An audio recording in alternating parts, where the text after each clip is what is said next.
कभी सोचा है कि एक किताब कैसे लाखों लोगों की पैसे को लेकर सोच को पूरी तरह से बदल सकती है? ये कहानी है दो अलग-अलग पिताओं से मिली सीख की। और यकीन मानिए, ये आज भी उतनी ही काम की है। तो चलिए, इसी में थोड़ा और गहरे उतरते हैं। तो इस किताब की जो पूरी कहानी है ना, वो लेखक रॉबर्ट कियोसाकी के दो पिताओं के इर्द गिर्द घूमती है। एक थे उनके पुअर डैड, मतलब उनके असली पिता, जो पढ़े लिखे तो बहुत थे पर पैसों को लेकर हमेशा परेशान रहते थे। और दूसरे थे उनके रिच डैड, उनके बेस्ट फ्रेंड के पिता, जो ज्यादा पढ़े लिखे नहीं थे लेकिन बहुत अमीर थे। और यहीं पर उनकी सोच का जो फर्क है वो एकदम साफ हो जाता है। पुअर डैड कहते थे कि भाई, नौकरी की सिक्योरिटी होनी चाहिए, एक सेफ रास्ता चुनो। दूसरी तरफ रिच डैड का जोर था फाइनेंशियल फ्रीडम पर, मतलब मालिक बनने पर। और बस यही वो दो रास्ते हैं जिनकी बात ये पूरी किताब करती है। रिच डैड की एक बात बहुत दमदार थी। वो कहते थे, गरीब होना एक माइंडसेट है, एक सोच है। कंगाल होना तो बस एक टेम्पररी चीज है, मतलब आज पैसे नहीं है, कल हो सकते हैं। लेकिन गरीब सोच इंसान को हमेशा के लिए फंसा कर रख सकती है। तो सारा खेल पैसे को लेकर हमारी सोच का ही है। तो सवाल ये उठता है कि ज्यादातर लोग आखिर किस जाल में फंस जाते हैं। रिच डैड ने इसे एक नाम दिया था, रैट रेस। चलिए समझते हैं कि यह है क्या चीज। ये एक ऐसा चक्कर है जो कभी खत्म ही नहीं होता। सुबह उठो, काम पर जाओ, बिल चुकाओ और फिर से वही। होता यह है कि नौकरी और सैलरी अक्सर लोगों को खर्चों के एक ऐसे जाल में फंसा देती है जहां वो बस एक सैलरी से दूसरी सैलरी तक ही जी पाते हैं। मतलब एक लंबी प्रॉब्लम का एक बहुत ही छोटा टेम्पररी सा सॉल्यूशन। और किताब के मुताबिक दो इमोशंस हैं जो लोगों को इस जाल में फंसाए रखते हैं। एक तो है डर और दूसरा है लालच। नौकरी खोने का डर उन्हें काम पर टिकाए रखता है और ज्यादा चीजें खरीदने का लालच उन्हें ज्यादा खर्च करने पर मजबूर करता है। और इन्हीं दोनों इमोशंस के चक्कर में वो दूसरे मौकों को देख ही नहीं पाते। और यहीं पे एक बहुत जरूरी सवाल सामने आता है। क्या हम अपनी रोज की भागदौड़ में कभी रुककर ये सोचते हैं कि हम सच में आगे बढ़ रहे हैं या बस एक गोल चक्कर में दौड़ रहे हैं? ये एक ऐसा सवाल है जिस पर हर किसी को सोचना चाहिए। क्या लोगों को ये एहसास भी होता है कि वो इस रैट रेस में फंसे हुए हैं? अक्सर जवाब होता है नहीं, क्योंकि ये चीज इतनी कॉमन हो चुकी है कि बिल्कुल नॉर्मल लगने लगती है।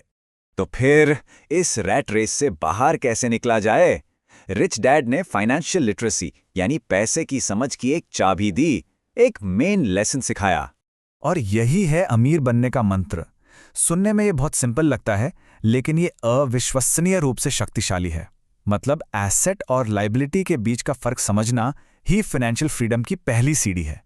ये बहुत ही आसान लेकिन पावरफुल है। देखिए, एसेट आपकी जेब में पैसा डालता है और लायबिलिटी आपकी जेब से पैसा निकालती है। बस इतनी सी बात।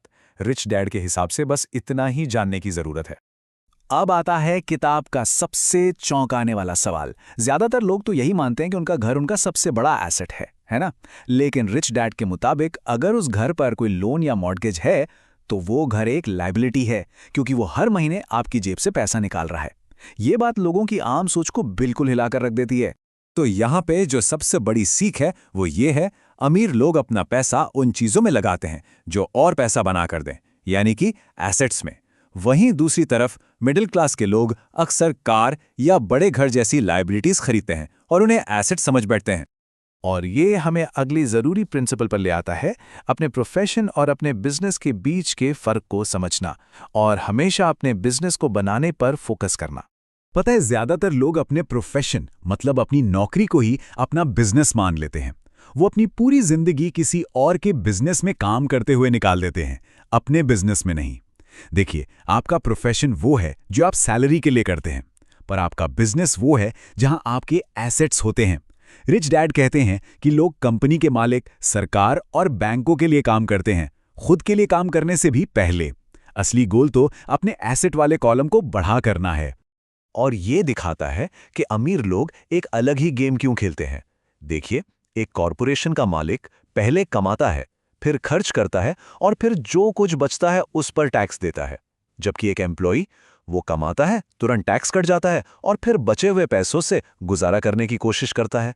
ये एक बहुत बहुत बड़ा फर्क है। अब चलिए आखिरी और सबसे दमदार सिद्धांत की तरफ बढ़ते हैं।